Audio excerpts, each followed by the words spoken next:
নমস্কার বন্ধুরা, আমি মাম্পি চলে এসেছি নতুন একটা ভিডিও নিয়ে তোমাদের সঙ্গে শেয়ার করতে। তো আজকে হঠাৎই খেতে ইচ্ছা করছে আমার সোয়াবিন।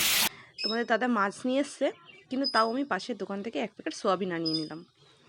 সোয়াবিনটা আগে আমি ঠান্ডা জল দিয়ে ভিজিয়ে নেবো। তোমরা অনেকেই আছো গরম জল দিয়ে ভিজাও, কিন্তু আমি সোয়াবিন ঠান্ডা জল দিয়েই ভেজাই।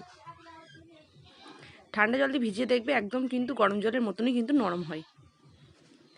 সোয়াবিনের জন্য আমি ছোটো ছোটো করে আলু কেটে নেব।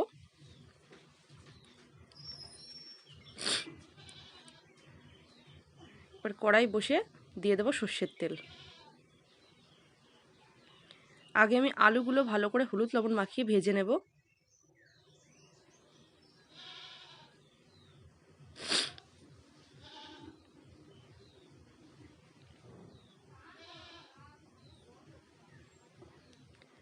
আলুগুলোকে ভালো করে ভেজে আমি তুলে নেব।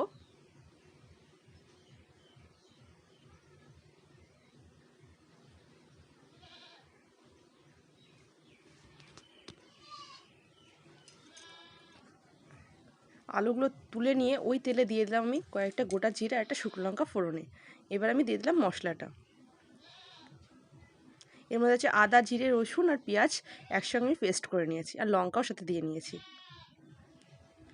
আর এইদিকে যেই সোয়াবিনগুলোকে ভিজিয়েছিলাম সেইগুলো ভালো মতো নরম হয়ে গেছে, তাই মেয়েকে দিয়েছি চিপে চিপে সোয়াবিনগুলোকে তুলে নিতে।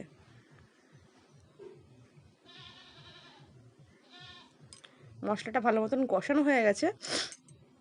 আর এই ডিমটা যেমন ভেবেছিলাম এই ডিমটা এর মধ্যে দিয়ে আমি করব, কিন্তু ডিমটা ফাটিয়ে দেখি ডিমটা ভালো নয়, তাই আমি ডিমটা ছাড়াই আমি সোয়াবিনটা রান্না করলাম। আমি মশলার মধ্যে সামান্য পরিমাণ জল দিয়ে তার মধ্যে লবণ হলুদ সব দিয়ে নিচ্ছি ভালো করে। আবার ভালো করে মশলাটা আমি কষিয়ে নেব। মশলার গায়েতে তেল ছাড়তে শুরু করলে আমি সোয়াবিন আর আলুটা দিয়ে দেবো, দিয়ে আবারও ভালো করে সব কিছু একসাথে কষিয়ে নেব।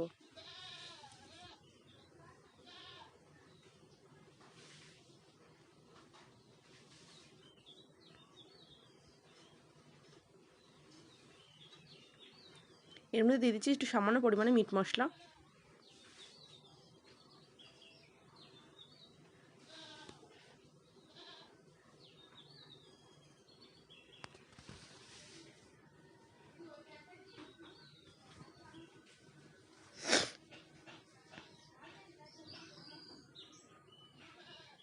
এবার আমি দিয়ে দিচ্ছি এর মধ্যে জল।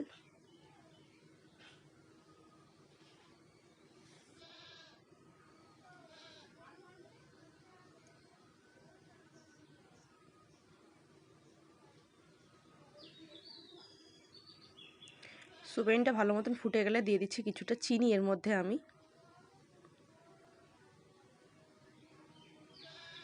এবার আমি কিছুটা গরম মশলা দিয়ে এবার আমি কিছুটা বেরেস্তা ভেজে রেখেছিলাম, সেই বেরেস্তাটা আমি দিয়ে দিলাম। এবার ভালো করে নেড়ে কিছুটা গরম মশলা দিয়ে আমি এটাকে নামিয়ে নেব।